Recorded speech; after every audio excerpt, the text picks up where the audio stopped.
Frank Lewis with Frozen Harbor Music Festival. Shout out to the Baltimore Times, you heard me? What's up, man? It's Imani, WJ Wright from SwanoDown. Out here, I'm usually in here, out here with Frank Lewis, co-founder of the Frozen Harbor Music Festival. And what's your other title? Oh, I'm managing partner of OneKoast Entertainment. Cool. So, a lot of people may not be able to put on something to the level of an entire festival. But for that intermediate level promoter, what are things that you could tell them that might get missed that separate good promoters from great promoters? A good promoter is very easy to maintain. Be professional, be cautious of your investments, your risk versus your reward assessments. But a great promoter, the difference maker is passion. It's simple. Like if you love this, if you wake up every morning, bleeding for this, you dream of this. Like last night, I didn't sleep. I didn't sleep last night. You know why? Because all I kept thinking about was how great today is going to be, how great tomorrow is going to be. And you have to visualize that. You have to know your own greatness. That's the difference between any good versus great promoter, is visualizing your own greatness and recognizing it. So running a festival, you're dealing with a lot of personalities, you're dealing with a lot of different variables. People are upset for different reasons. People are joyful for multiple reasons, right? Mentally and emotionally, how do you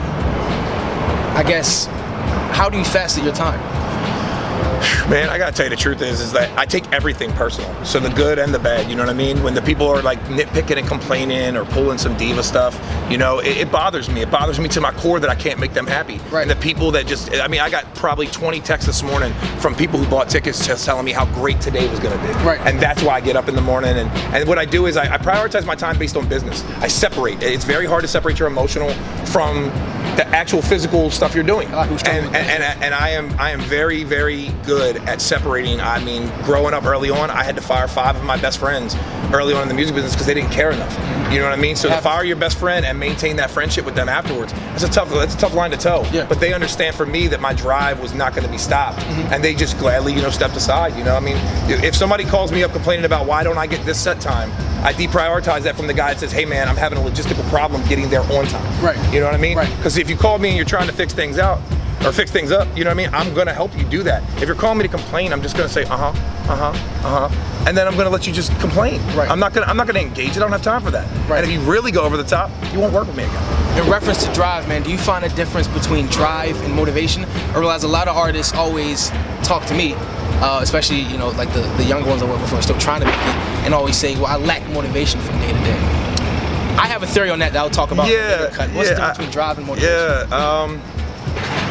Man, that's tough because I was gonna say, the drive is what keeps me from having a lack of motivation.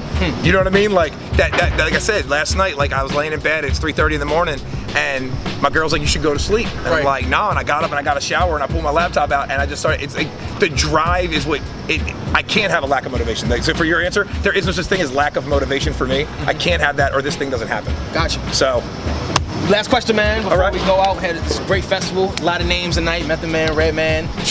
But I think Grammy nominated people are gonna be at Baltimore Soundstage tonight. There's a lot going on. There's a lot going on. Where do you see, here's a question everybody asks, right? Where do you see Frozen Harbor 5 years? 5 years from now, I hope that Frozen Harbor is double the size. I have a plan, not that I'm prepared to talk about on camera, but it's all part of my 10-year plan, and I've already reached halfway to that plan within my 3rd or 4th year doing this. So, but no, I mean, I see it double the size. I see it genuinely becoming the South by Southwest of Baltimore. Truly. So, Frank Lewis. Brother, thank you. Most definitely. OneKoast. Yeah, I can't wait. Frozen Harbor. We actually performed tonight. Have a great time. Been a lot of rehearsals, a lot of cussing each other out, a lot of kisses, hugs, love. But yeah, appreciate it.